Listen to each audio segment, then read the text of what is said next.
Iminyaka eli-13 uzingiswa Puni ezama ukuxelela isebe lemicimbi yezekhaya ukuba yena usadla amazimba.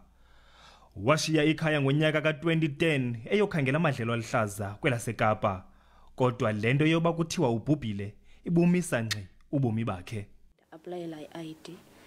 I-ID yam zange iphume kwaye kwathiwa ndiswelekile ngo-97 ebhange accident.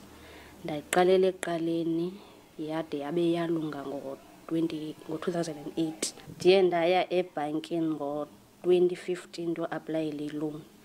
I-application yam zange yaye yadecline kwathiwa ndiswelekile. UPuni uthi waya kwisebe lemicimbi yezekhaya wafumana incwadi emqinisekisayo ukuba usaphila. Kodwa ilishwangusha lokuba utshabile liye lavuka kwakhona kunyaka ophelileyo. Last year ngo-April se-aplayelwe i-UIF emsebenzini. Application yam still yadecline kwathiwa ndiswelekile. Isebe lemicimbi yezekhaya lixolisile ngale ntsinda abadala kazingiswa Puni. Sithanda nje ukuba siqale ngoba sicela uxolo kusisi.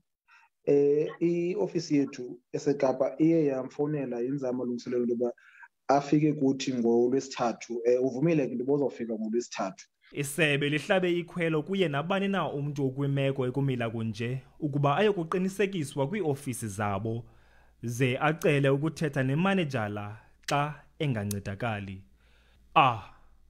Thule Joka kwindaba ze-SABC, ngise section D eKhayelitsha eKapa.